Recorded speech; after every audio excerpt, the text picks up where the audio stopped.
शिक्षा गुरुकुल, subscribe this channel and press the bell icon. स्वागत है आपका अपने YouTube चैनल शिक्षा गुरुकुल में। आइए आज सुनते हैं कार्तिक पूर्णिमा की कथा। कार्तिक पूर्णिमा इस दिन का बड़ा ही विशेष महत्व माना गया है। इसे दीप दीपावली, त्रिपुरारी पूर्णिमा आदि नामों से जाना जाता है। कार्तिक पूर्णिमा के दिन विशेष करके गंगा स्नान का, दान का और दीप दान का इस दिन का बड़ा विशेष महत्व होता है। कार्तिक पूर्णिमा के दिन यह भी कहा जाता है कि इस दिन देवता पृथ्वी पर उतर करके गंगा स्नान करते हैं और दीपोत्सव मनाते हैं। इसलिए इस दिन दीप दान का बड़ा विशेष महत्व माना गया है। इस दिन तुलसी वृक्ष के नीचे भी दीपक जलाना चाहिए। इससे जीवन में सुख और समृद्धि का आगमन होता है। कार्तिक पूर्णिमा के दिन जो भी भक्त सच्ची श्रद्धा के साथ इस दिन गंगा में स्नान करते हैं, भगवान का पूजन करते हैं। पूर्णिमा के दिन इस दिन भगवान विष्णु का पूजन करना चाहिए। इस दिन भगवान शिव का पूजन करना चाहिए। सत्यनारायण व्रत का कथा श्रवण करना चाहिए। इससे अनंत गुना पुण्य फलों की प्राप्ति होती है। तो आइए सुनते हैं आज कार्तिक पूर्णिमा की कथा। कार्तिक पूर्णिमा की कथा दो पौराणिक कथाएं बताई गई है जो कि कार्तिक पूर्णिमा से जुड़ी हुई है। एक तो जब भगवान शिव ने तारकासुर नामक राक्षस का वध किया था, तब से इसे त्रिपुरारी पूर्णिमा के नाम से जाने लगा। और एक कथा के अनुसार भगवान विष्णु ने कार्तिक पूर्णिमा के दिन ही मत्स्य अवतार धारण करके मानव धर्म की रक्षा की थी। तो आइए सुनते हैं पहली कथा। पौराणिक कथा के अनुसार तारकासुर नाम का एक राक्षस था। उसके 3 पुत्र थे, जिसका की नाम पहले का तारकाक्ष, दूसरे का कमलाक्ष और तीसरे का विद्युन्माली था।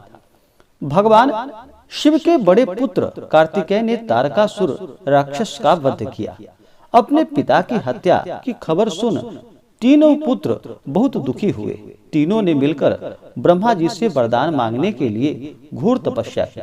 ब्रह्मा जी तीनों की तपस्या से प्रसन्न हुए और बोले कि हे वत्स, तुम वर मांगो, तुम क्या वरदान चाहते हो। तीनों ने ब्रह्मा जी से अमर होने का वरदान मांगा, लेकिन ब्रह्मा जी ने उन्हें इसके अलावा कोई दूसरा वरदान मांगने को कहा। तीनों ने मिलकर फिर सोचा और फिर ब्रह्मा जी से तीनों अलग नगरों का निर्माण करवाने के लिए कहा, जिसमें सभी बैठकर सारी पृथ्वी और आकाश में घूमा जा सके। 1000 साल बाद जब हम मिले और हम तीनों के नगर मिलकर एक हो जाएं, और जो देवता तीनों नगरों को एक ही बाण से नष्ट करने की क्षमता रखता हो, वही हमारी मृत्यु का कारण हो। ब्रह्मा जी ने उन्हें यह वरदान दे दिया। तीनों वरदान पाकर अति प्रसन्न हुए। ब्रह्मा जी के कहने पर मैं दानव ने उनके लिए 3 नगरों का निर्माण किया। तारकाक्ष के लिए सोने का, कमलाक्ष के लिए चांदी का और विद्युन्माली के लिए लोहे का नगर बनाया। तीनों ने मिलकर तीनों लोकों पर अपना अधिकार जमा लिया। इंद्र देवता इन तीनों राक्षसों से भयभीत हुए और भगवान शंकर की शरण में गए। इंद्र की बात को सुनकर भगवान शिव ने इन दानवों का नाश करने के लिए एक दिव्य रथ का निर्माण किया। इस दिव्य रथ की हर एक चीज देवताओं से बनी थी। चंद्रमा और सूर्य से पहिए बने। इंद्र, वरुण, यम और कुबेर रथ के चालक घोड़े बने।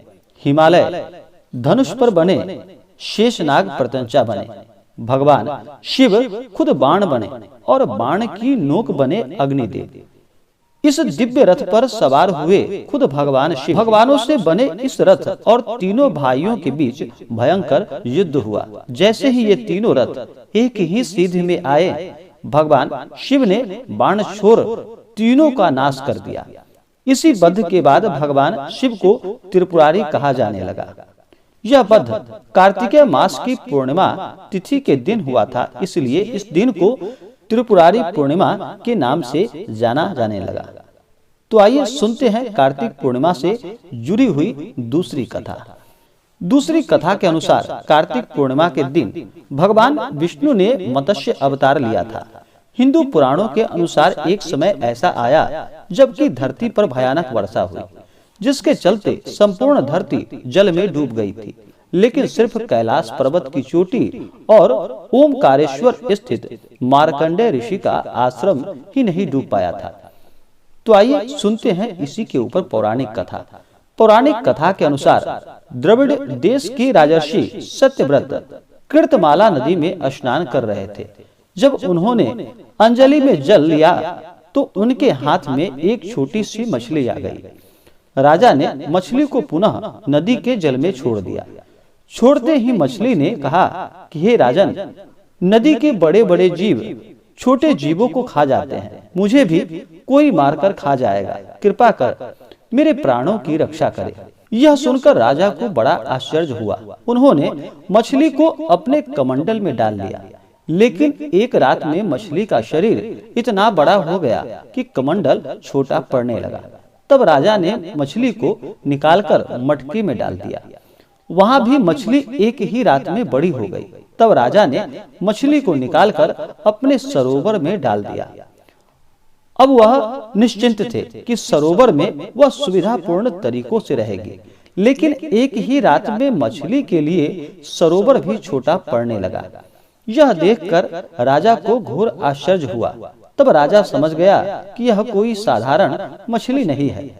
उन्होंने उस मछली के समक्ष हाथ जोड़कर कहा कि मैं जान गया कि आप निश्चय ही कोई महान आत्मा हैं। यदि यह बात सत्य है तो कृपा करके बतलाइए कि आपने मत्स्य का रूप क्यों धारण किया है। तब राजर्षि सत्यव्रत के समक्ष भगवान विष्णु ने प्रकट होकर कहा कि हे राजा, हयग्रीव नामक दैत्य ने वेदों को चुरा लिया है। जगत में चारों ओर अज्ञान और अधर्म का अंधकार फैला हुआ है। मैं हयग्रीव को मारने के लिए हयग्रीव का रूप धारण करूंगा। आज से 7वें दिन भूमि जल प्रलय से समुद्र में डूब जाएगी। तब तुम एक नौका बनवा लो और समस्त प्राणियों के सूक्ष्म शरीर तथा सब प्रकार के बीज को लेकर सप्त ऋषियों के साथ उस नौका पर चढ़ जाना। प्रचंड आंधी के कारण जब नाव डगमगाने लगेगी तब मैं मत्स्य का रूप में तुम सबको बचाऊंगा। तुम लोग नाव को मेरी शिंग से बांध देना। तब प्रलय के अंत तक मैं तुम्हारी नाव खींचता रहूंगा। उस समय भगवान मत्स्य ने नौका को हिमालय की चोटी से बांध दिया। उस चोटी को नौका बंध कहा जाता था। प्रलय का प्रकोप शांत होने पर भगवान विष्णु ने हयग्रीव का वध करके उससे वेद छीनकर ब्रह्मा जी को पुनः प्रदान कर दिए। भगवान ने प्रलय समाप्त होने पर राजा सत्यव्रत को वेद का ज्ञान वापस दे दिया। राजा सत्यव्रत ज्ञान विज्ञान से युक्त हो वैवस्थ मनु कहलाए। उक्त नौका में जो बच गए थे उन्हीं से संसार में जीवन चला।